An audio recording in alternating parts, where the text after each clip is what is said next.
जय हिंद दोस्तों। आप सभी का हमारे चैनल क्राइम की आहट में बहुत बहुत स्वागत है। आज की कहानी है दुनिया की सबसे बदसूरत और बदनसीब महिला की, जिसे मरने के बाद भी सुकून नहीं मिला। कहते हैं सुंदरता मन की जरूरी होती है, पर यह दुनिया सिर्फ चेहरे की सुंदरता को ही अहमियत देती है। बदसूरती लोगों के लिए किसी अभिशाप से कम नहीं होती है। लोगों को उनकी बदसूरती से समस्या नहीं होती, बल्कि ये समाज उन्हें जीने नहीं देता है। अब इंसान इतना गिर चुका है कि ना उसे किसी इंसान की कद्र है और ना ही उसके फीलिंग्स की। आज की कहानी भी एक असहाय बदसूरत महिला की है, जिसे इस समाज ने जीते जी भी यूज किया तथा मरने के बाद भी उसका यूज किया। उसके मरने के बाद भी इस समाज ने उसे चैन सुकून नहीं मिलने दिया। कहानी की पूरी सच्चाई को जानने के लिए कहानी को अंत तक जरूर सुने। अगर कहानी पसंद आए तो चैनल को लाइक शेयर सब्सक्राइब करना बिल्कुल भी ना भूलें। ये कहानी है जूलिया प्रिस्टियाना की। जूलिया का जन्म 1834 में मेक्सिको के सिनोलोआ नामक शहर में हुआ था। जूलिया के जन्म लेते ही उनको दो भयानक बीमारियों ने घेर लिया था। इन दोनों बीमारियों के कारण ही जूलिया को कभी भी खुशी नसीब नहीं हो पाई। ये दोनों बीमारियां काल बनकर जूलिया की सारी खुशियां निगल गईं। उनमें से एक बीमारी थी हाइपेट्रिक लाइनोजिनोस। इस बीमारी की वजह से उसके पूरे जिस्म का बहुत ज्यादा बाल थे। ये बाल न सिर्फ उनके शरीर में थे, बल्कि पूरे चेहरे में भी थे।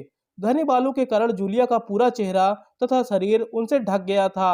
जूलिया की दूसरी बीमारी थी हाइपरप्लासिया, जिसकी वजह से उनके होंठ और मसूड़े काफी बड़े और बाहर निकले हुए थे। इस बीमारी के कारण जूलिया के दांत काफी बड़े और टेढ़े मेढ़े थे।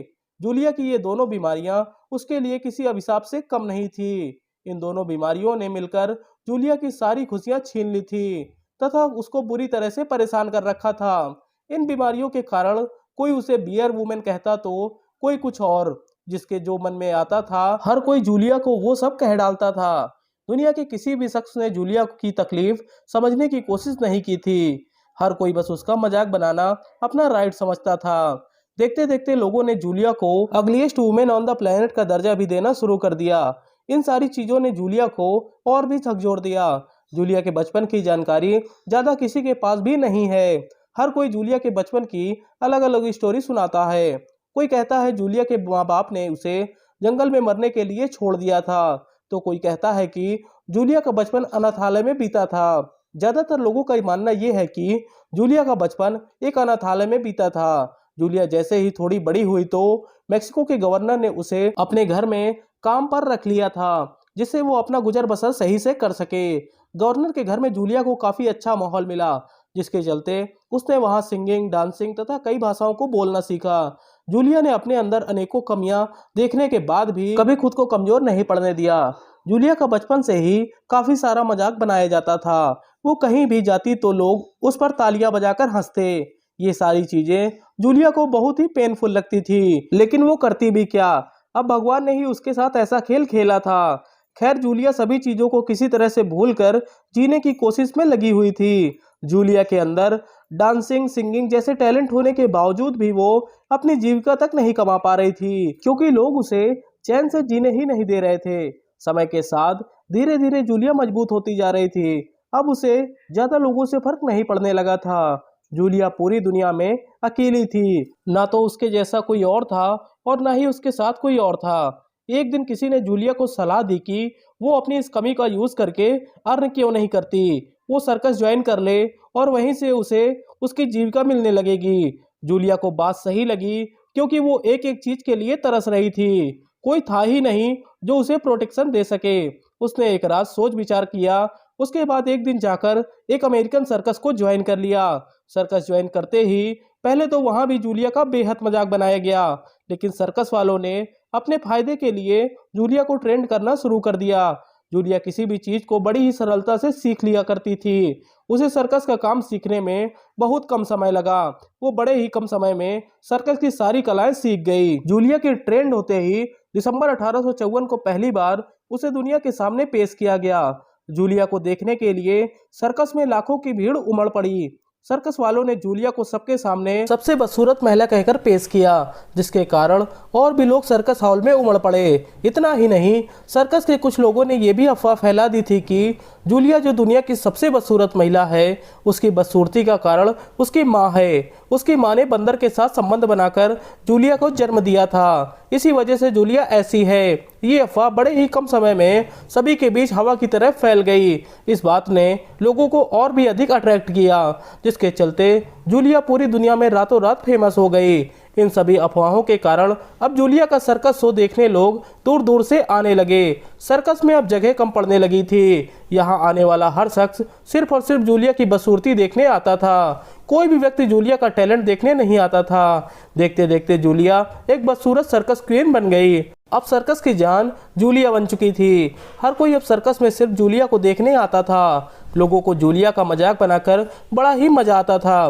पूरे समाज में कभी किसी ने जूलिया को समझने की कोशिश नहीं की। हर कोई उसे अपने एंटरटेन का साधन समझता था। लोगों के इंटरेस्ट को देखते हुए सर्कस वालों ने अपने टिकट के रेट भी दोगुने कर दिए। सर्कस की टीम ने जूलिया को एक ऑब्जेक्ट की तरह पेश करना शुरू कर दिया। जूलिया के कारण से अब उनकी कमाई 4 गुना बढ़ चुकी थी। सर्कस में काम करते हुए जूलिया की मुलाकात उनके मैनेजर से होती है। मुलाकात के बाद दोनों की बातें होने लगी। जूलिया से कभी किसी ने सिंपैथी नहीं दिखाई थी। इस कारण से मैनेजर का उसके करीब आकर बातें करना बड़ा अच्छा लगता था। जिंदगी में पहली बार जूलिया से किसी ने दोस्ती की थी। जूलिया का मैनेजर एक धूर्त इंसान था। उसने जूलिया से करीबियां अपने लालच के लिए बढ़ाई थी। उसे जूलिया या किसी और से कोई प्रेम नहीं था। उसे केवल पैसों से प्रेम था। जूलिया का मैनेजर एक बहुत ही नीच तथा लालची व्यक्ति था। उसने जूलिया को अपने झूठे प्रेम में फंसाकर उससे शादी कर ली। अब क्या था, अब तो उसी की जय जयकार थी। लोगों को लगता था कि जूलिया का मैनेजर एक नेक इंसान है, तभी उसने जूलिया से शादी की है। अब जूलिया के मैनेजर की इज्जत 4 गुना समाज में बढ़ गई। लेकिन लोगों को और जूलिया को कहाँ पता था कि उसने शादी जूलिया से नहीं, उसकी पब्लिसिटी से की थी। उसने शादी सिर्फ इसलिए की थी ताकि जूलिया द्वारा कमाए पैसे उसे किसी अन्य के साथ शेयर ना करना पड़े। अब जूलिया की जिंदगी और भी भयानक हो चुकी थी, क्योंकि उसके मैनेजर ने उसे सर्कस के जानवरों की तरह कैद कर लिया था। मेक्सिको में जूलिया बेहद फेमस हो चुकी थी। जूलिया का शो आते ही लोगों की भीड़ उमड़ पड़ती थी। लोग जूलिया से मिलने व उसे देखने के लिए दूर दूर से आते थे। सन 1860 में जब जूलिया केवल 26 वर्ष की हुई थी, तभी उसने एक बच्चे को जन्म दिया और बच्चे को जन्म देते ही वो इस दुनिया को छोड़कर चली गई। जूलिया को इस दुनिया के तानों से छुटकारा तो मिल गया, लेकिन उसका बच्चा जो अभी जन्मा ही था, उसे जूलिया की बदकिस्मती ने घेर लिया था। वो बच्चा हूबहू अपनी माँ जैसा था। जूलिया के पति को लगा कि चलो माँ ना सही, बच्चे से ही पैसे कमाए जाएंगे, लेकिन वो बच्चा अपनी अच्छी किस्मत के कारण ज़्यादा दिनों तक इस दुनिया में नहीं रहा। कुछ दिनों बाद ही उसकी मौत हो गई। अब जूलिया और उसके बच्चे को सुकून मिला कि शायद अब मरकर हम चैन सुकून पा सकें, लेकिन उन्हें कहाँ पता था कि उनका सुकून छीनने वाले हैवान उन्हें मरने के बाद भी नहीं छोड़ेंगे।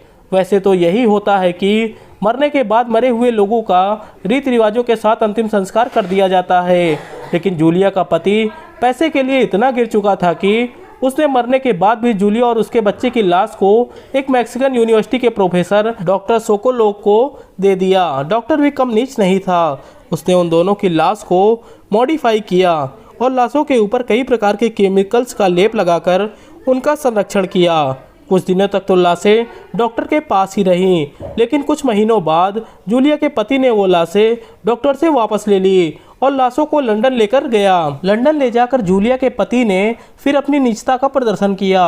उसने लाशों को कांच में पैक करवाकर उन्हें लोगों के सामने प्रदर्शित किया। जूलिया के घटिया पति ने अपने पत्नी बच्चे की लाश से भी कोई हमदर्दी नहीं दिखाई। उसे बस पैसों से मतलब था, उसके अंदर इंसानियत थी ही नहीं। अभी जूलिया का पति अपनी मरी पत्नी से पैसे कमाने में लगा ही था कि तभी उसकी मुलाकात एक औरत से होती है। ये औरत काफ़ी हद तक जूलिया जैसी ही थी। इस औरत से मिलते ही जूलिया का पति खुशी से पागल हो जाता है। उसे जो मिला था उसने उसकी कभी कल्पना भी नहीं की थी। जूलिया का पति बिना टाइम बर्बाद किए उस महिला को भी अपने झूठे प्रेम में फंसा लेता है और तुरंत के तुरंत ही उससे शादी कर लेता है। जूलिया का पति उस दूसरी महिला का नाम अनोरो पास्ट्राना रख देता है। जूलिया का पति उस दूसरी महिला को सबके सामने जूलिया की बहन बताकर पेश करता है। अब क्या था, जूलिया के पति की कमाई अब और भी बढ़ चुकी थी। अनारो अब स्टेज पर परफॉर्म करती थी तथा उसके पीछे जूलिया और उसका बच्चा कांच के बॉक्स में पैक रखे रहते थे। ये सिलसिला कुछ दिनों तक यूं ही चलता रहा। कुछ दिनों बाद जूलिया के घटिया पति की मौत हो गई। जूलिया के पति की मौत होते ही उसकी दूसरी पत्नी अब अपने फुल फॉर्म में आई। उसने अपने पति की मौत के तुरंत बाद जूलिया की बॉडी को नॉर्वे के एक व्यक्ति को अच्छे दामों में बेच दी। नॉर्वे के ओस्लो शहर में जूलिया की बॉडी को चेंबर ऑफ हॉरर में रखा गया।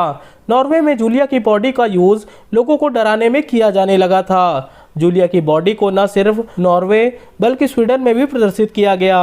कई सालों तक ऐसा ही चलता रहा। जूलिया की बॉडी अब जगह जगह भेजी जा रही थी लोगों को डराने के लिए। ये सब करते करते अब जूलिया की आत्मा भी इस दुनिया से खौफ खा चुकी थी। सन 1973 में कई यूरोपीय देशों में किसी इंसान की बॉडी को प्रदर्शित कर पैसे कमाने में रोक लगा दी गई।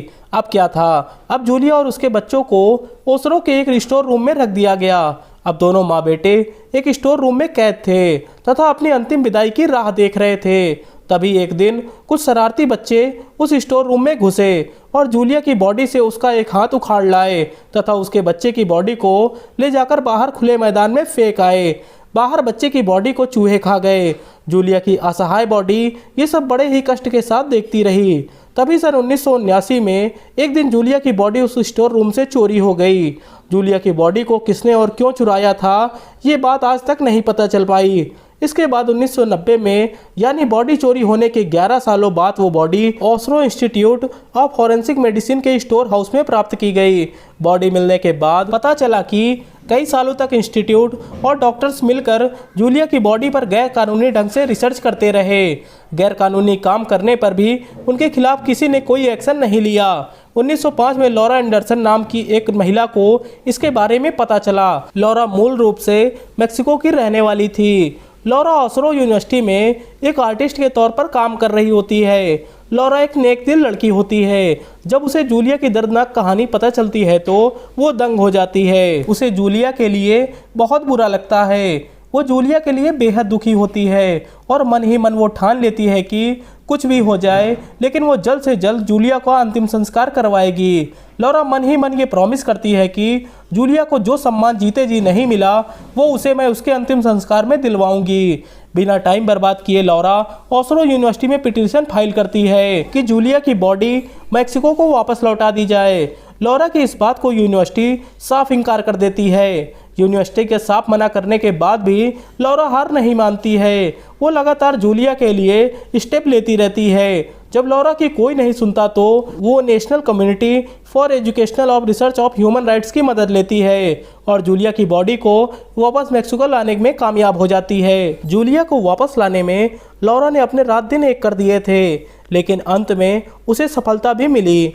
साल 2013 में मैक्सिको के सिनोलोना नामक शहर में पूरे सम्मान के साथ जूलिया को अंतिम विदाई देकर दफनाया जाता है। जूलिया को सफ़ेद ताबूत में सफ़ेद गुलाबों के साथ अंतिम विदाई दी जाती है।